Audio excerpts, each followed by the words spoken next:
부조와 선지자 제19장 가나안으로 돌아옴. 요단강을 건너 야곱이 평안히 가나안 땅 세겜성에 이르렀다. 그리하여 야곱이 베델에서 드린 기도, 곧 하나님께서 그를 다시 고향 땅으로 평안히 돌아오게 해달라던 기도가 응답되었다. 한동안 그는 세겜 골짜기에 거하였다. 이곳은 약 100년 전에 아브라함이 약속의 땅에서 처음으로 장막을 치고 첫 제단을 쌓은 곳이었다.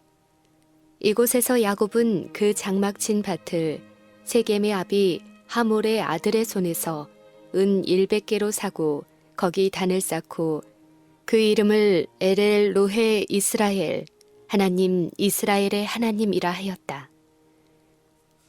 아브라함처럼 야곱도 장막 곁에 여호와의 제단을 쌓고 가족들을 조석으로 희생 제단 주위에 불러 모았다. 17세기가 지난 후에 야곱의 후손이신 구세주께서 이 땅에 오셔서 한낮의 더위를 우물 곁에 앉아 식히시면서 의아해하던 청중들에게 영생하도록 솟아나는 샘물에 대하여 말씀하셨던 그 우물은 야곱이 판 것으로 바로 여기에 있었다. 야곱과 그의 아들들은 난폭과 유혈 사태로 인해 더 이상 세겜에 머무를 수 없었다. 그의 가족 중 한 딸이 수치와 슬픔을 당했고 두 형제는 살인죄를 범했으며 온 도시는 한 경솔한 청년의 무례한 행위에 대한 보복으로 파멸과 사륙에 휩쓸렸다. 이 같은 무서운 결과의 발단은 이방인과 교제하기 위하여 그 땅 여자를 보러 나갔던 야곱의 딸의 행동이었다. 하나님을 경외하지 않는 자들 가운데서 쾌락을 추구하고자 하는 자는 자기 자신을 사단의 지경에 두고 있으며 사단의 유혹을 불러들이게 된다. 시므온과 레위의 무모한 잔악 행위는 정당한 이유가 없는 것은 아니었으나 세겜 사람들에 대한 그들의 행동으로 인하여 그들은 중대한 죄를 범하였다. 그들은 그들의 의도를 교묘하게 야곱에게 숨겼다. 그들이 복수했다는 소식은 야곱의 마음을 공포로 가득 채웠다. 자기 아들들의 기만과 난폭한 행위로 인해 마음이 상한 야곱은 너희가 내게 화를 끼쳐 나로 이 땅 사람에게 냄새를 나게 하였도다. 나는 수가 적은즉 그들이 모여 나를 치고 나를 죽이리니 그리하면 나와 내 집이 멸망하리라고 말할 뿐이었다. 그러나 그들의 피비린내 나는 행위에 대한 그의 슬픔과 염오는 거의 50년이 지난 후 그가 애굽 땅에서 침상에 누워 임종할 때 그의 아들들에게 한 말 가운데 나타나 있다. 시므온과 레위는 형제요. 그들의 칼은 잔해하는 기계로다. 내 호나 그들의 모의에 상관하지 말지어다.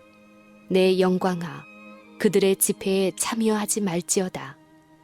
그 노염이 혹독하니 저주를 받을 것이요 분기가 맹렬하니 저주를 받을 것이라. 야곱은 깊이 겸비해야 되겠다고 느꼈다. 잔인성과 거짓이 그의 아들들의 성격에 나타났다. 장막 안에도 거짓 신들이 있었고 우상 숭배는 그의 가족 중에서도 어느 정도 발붙일 곳을 얻었다. 여호와께서 그들의 공과에 따라 그들을 다루신다면 그 이웃 민족들에게 보복을 당하도록 버려두시지 않겠는가. 이같이 야곱이 고통 중에 엎드려 있을 때 여호와께서 그에게 남쪽으로 여행하여 베델로 가라고 지시하셨다. 이곳에 대한 생각은 야곱으로 하여금 천사들과 자비로운 하나님의 약속에 관한 계시뿐 아니라 그곳에서 한 그의 맹세, 곧 여호와께서 자기의 하나님이 되실 것이라는 맹세도 기억나게 해주었다. 이 거룩한 곳으로 가기 전에 그는 그의 가족들이 우상 숭배의 부정에서 벗어나게 해야겠다고 결심하였다. 그러므로 그는 장막에 유하는 모든 사람들에게 너희 중에 이방 신상을 버리고 자신을 정결케 하고 의복을 바꾸라. 우리가 일어나 베델로 올라가자. 나의 환난 날에 내게 응답하시며 나의 가는 길에서 나와 함께 하신 하나님께서 내가 거기서 단을 쌓으려 하노라고 지시하였다. 야곱은 깊은 감동에 젖어 그가 방랑자로서 자기의 생명을 위하여 아버지의 장막을 떠났을 때 처음으로 베델을 찾게 되었고, 그때 여호와께서 어떻게 밤의 이상 중에 그에게 나타나셨는지에 대한 이야기를 되풀이해서 말했다. 야곱이 하나님께서 자기를 다루신 놀라운 일들을 회고해 볼 때 그의 마음이 부드러워지고 그의 자녀들 역시 역사하시는 능력에 감동되었다. 그는 그들이 베델에 도착하면 그들 모두가 하나님을 예배하는 데 참여하도록 하기 위하여 가장 효과적인 방법으로 그들을 준비시켰다. 그들이 자기 손에 있는 모든 이방 신상과 자기 귀에 있는 고리를 야곱에게 주는지라 야곱이 그것들을 세겜 근처 상수리 나무 아래에 묻었다. 하나님께서 그 땅 거민들의 마음에 공포심을 일으키셨으므로 그들은 세겜의 사륙에 대한 보복을 감행하지 못했다. 여행자들은 무사히 베델에 도착했다. 이곳에서 여호와께서 다시 야곱에게 나타나셨고 언약의 약속을 새롭게 하셨다. 야곱이 하나님이 자기와 말씀하시던 곳에 기둥 곧 돌기둥을 세웠다. 야곱은 베델에서 오랫동안 그의 아버지의 집에서 공경받던 한 식구, 즉 그의 여주인과 같이 메소포타미아에서 가나안 땅으로 온 리브가의 유모 드보라의 죽음으로 슬퍼하는 일에 동참하게 되었다. 이 연로한 여인의 존재는 야곱에게 있어서는 그를 그의 유년 시절에 연결시켜주는 귀중한 끈이었고, 특별히 그에 대한 사랑이 매우 강하고 부드러웠다. 그녀는 매우 큰 슬픔 가운데서 상수리 나무 밑에 장사되었으므로 그 나무는 곡함의 상수리라고 불리워졌다. 드보라의 충실한 봉사의 생애와 그들의 친구에 대한 이 가정의 깊은 애도를 기념한 일이 하나님의 말씀 중에 보존될 가치가 있다고 여겨진 사실을 무심히 보아넘겨서는 안 된다. 베델에서 헤브론까지는 이틀길밖에 되지 않았다. 그러나 그곳에 이르기 전에 야곱은 라헬과 사별하는 큰 슬픔을 당하였다. 그는 그 여자를 위하여 7년간의 봉사를 2번이나 하였으나 그의 사랑이 수고를 가볍게 하였었다.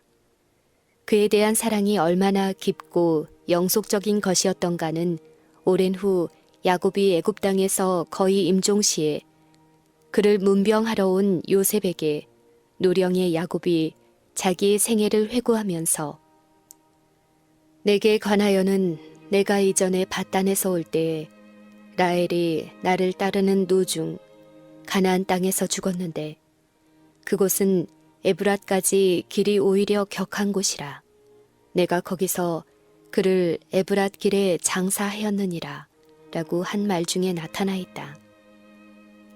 그의 길고 파란만장한 생애를 통해 일어난 숱한 가정의 일들 중에 오직 라헬을 사별한 일만이 그의 마음에 떠올랐다.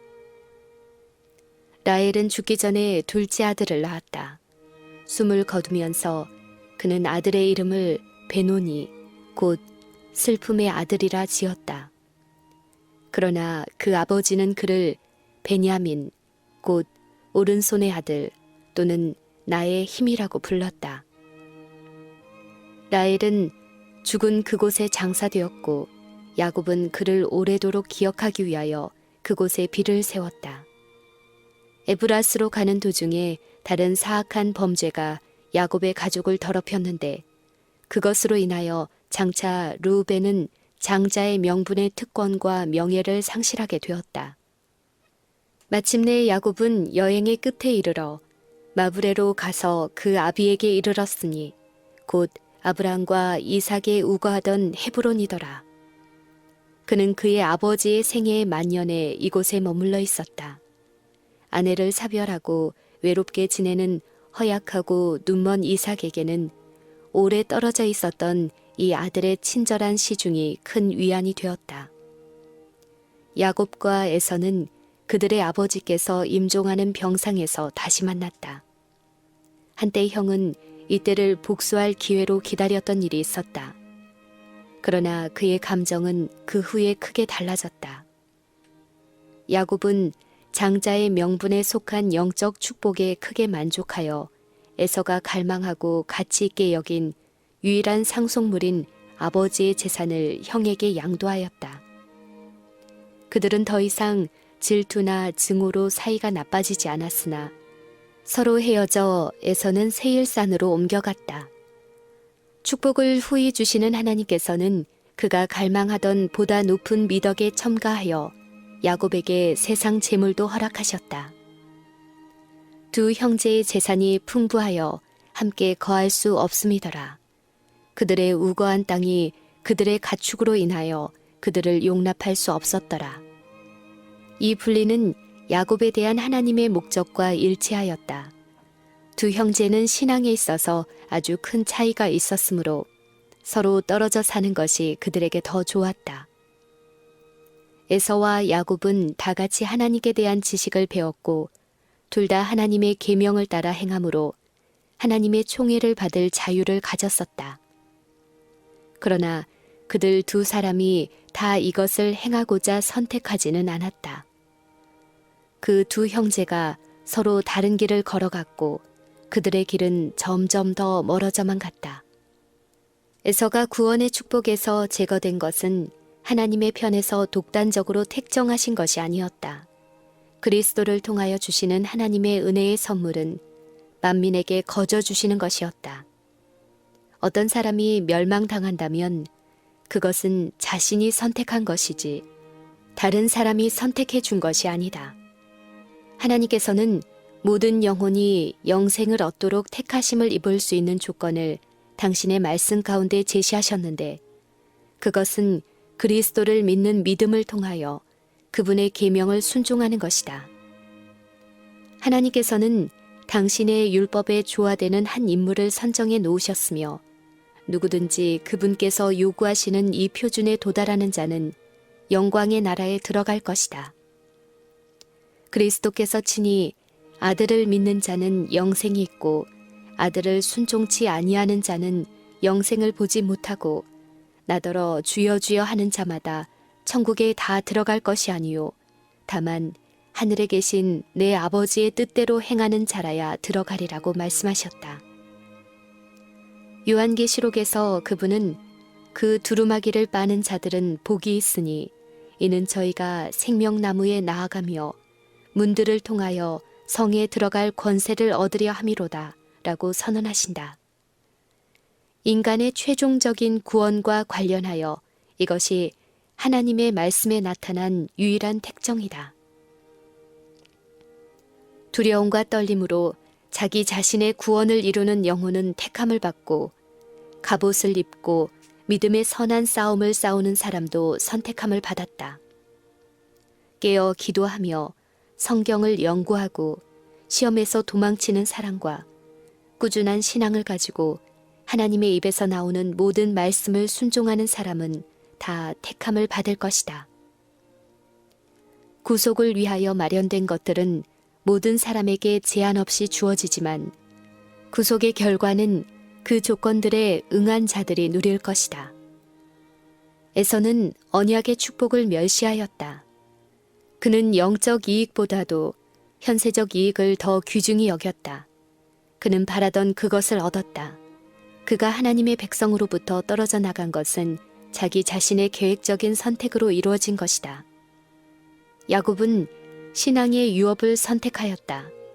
그는 그것을 술책과 배반과 허위로서 얻고자 노력하였으나 하나님께서는 그의 죄를 고치기 위하여 그 죄가 범해지는 것을 내버려 두셨다. 그러나 만년의 온갖 쓰라린 경험을 당하면서도 야곱은 결코 그의 목적에서 벗어나거나 그의 선택을 포기하지 않았다. 인간의 기교와 책략에 의지하여 축복을 얻고자 하므로 그는 하나님과 싸우고 있었다는 사실을 알게 되었다. 야복 강가에서 씨름하던 그날 밤부터 야곱은 다른 사람이 되었다. 자기 과신은 뿌리째 뽑혀버렸다. 그때 이후로 어릴 때의 교활함은 더 이상 나타나지 않았다. 술책과 기만 대신에 그의 생애는 단순함과 진리로 특징 지워졌다. 그는 전능하신 하나님의 팔에 단순한 믿음으로 의지하는 공과를 배웠고 시련과 고난 중에서도 하나님의 뜻에 겸손히 복종하였다. 품성의 비열한 요소는 풀무불에서 타 없어지고 마침내 정금처럼 정련되어 아브라함과 이삭의 믿음이 야곱에게서 뚜렷하게 나타났다. 야곱의 죄와 그것이 가져온 일련의 사건들은 악한 영향, 곧 그의 아들들의 품성과 생애에 쓰라린 결과를 가져온 나쁜 영향을 끼쳤다.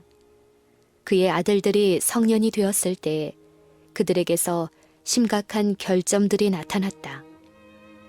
일부 다처의 결과가 그의 가족들 중에 나타났다. 이 무서운 악은 사랑의 샘을 고갈시키고 그 영향은 가장 신성한 관계를 약하게 한다.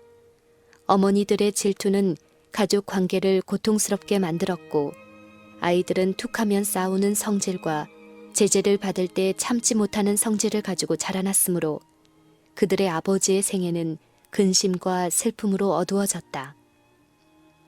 그러나 그들 중에 전혀 다른 성품을 가진 한 사람, 곧 라헬의 맏아들 요셉이 있었다. 그의 드문 아름다운 인품이 그의 마음속에 있는 내적 미를 반영하는 것 같았다. 순결하고 활동적이고 기쁨이 충만한 이 젊은이는 또한 도덕적으로도 성실하고 확고한 증거를 나타내었다. 그는 아버지의 교훈에 귀를 기울이고 하나님께 순종하기를 좋아하였다. 후에 애굽에서 그를 유명하게 만든 자질들, 곧 온유, 성실, 진실은 일찍부터 그의 일상생활에 나타났었다. 그의 어머니가 죽은 후에 그의 애정은 아버지에게 더욱 밀착되었고 야곱의 마음도 그의 노령에 이 아이에게 집중되었다. 그는 여러 아들보다 요셉을 깊이 사랑하였다. 그러나 이러한 애정이 걱정과 슬픔의 원인이 되었다. 어리석게도 야곱은 요셉에게 편애를 나타냈고 이것이 그의 다른 아들들의 질투심을 자극하였다. 요셉이 형제들의 악한 행동을 목격했을 때 그는 매우 괴로워하면서 용기를 내어 부드러운 말로 그들을 충고하였으나 더욱 그들의 증오와 원한을 살 뿐이었다. 그는 그들이 하나님께 범죄하는 것을 보고 견딜 수 없어서 그의 아버지의 권위로 그들을 괘씸시키고자 하여 그 문제를 아버지에게 알렸다. 야곱은 가혹하게 하거나 엄격하게 함으로써 그들의 분노를 격발시키는 일을 조심스럽게 피했다. 그는 깊은 애정을 가지고 자녀들에 대한 자기의 염려를 말해주고 그들에게 자기의 백발을 존중하여 자기의 이름을 욕되게 하지 않도록 애원했으며 무엇보다도 하나님의 법을 무시함으로 그분을 욕되게 하지 않도록 그들에게 간청하였다. 그들의 악행이 알려진 것을 부끄럽게 여긴 야곱의 아들들은 회개하는 것처럼 보였다. 그러나 그들은 그들의 진정한 감정을 감추었을 뿐이었다. 실제로는 이 같은 폭로로 인하여 그들의 감정은 더욱 날카롭게 되었다. 일반적으로 고귀한 사람들이 입는 그런 값진 겉옷, 곧 무릎까지 내려오는 외투를 요셉에게 준 아버지의 무분별한 선물은 그들에게 그의 편애에 대한 또 하나의 증거가 되었고 그것은 야곱이 장자를 제쳐놓고 장자의 상속권을 라헬의 아들에게 주려고 한다는 의심을 불러일으켰다. 어느 날 그 소년이 자기가 꾼 꿈을 형들에게 말했을 때 그들의 적의는 더 커졌다. 그가 말하기를 청컨대 나의 꾼 꿈을 들으시오. 우리가 밭에서 곡식을 묵더니 내 단은 일어서고 당신들의 단은 내 단을 둘러서서 절하더이다 하였다. 내가 참으로 우리의 왕이 되겠느냐? 참으로 우리를 다스리겠느냐? 하고 그의 형제들은 질투에 찬 분노로 소리질렀다. 얼마 후에 그는 이와 비슷한 또 하나의 꿈을 꾸고 해와 달과 11별이 내게 절하더이다 라고 말했다. 이 꿈도 처음 꿈과 같이 쉽게 해몽되었다. 함께 있던 아버지는 너의 꾼 꿈이 무엇이냐? 나와 내 모와 네 형제들이 참으로 가서 땅에 엎드려 내게 절하겠느냐고 꾸짖었다. 표면상으로는 그의 말이 엄한 책망이었음에도 불구하고 야곱은 주께서 요셉에게 장래를 계시하시고 계시다는 것을 믿었다.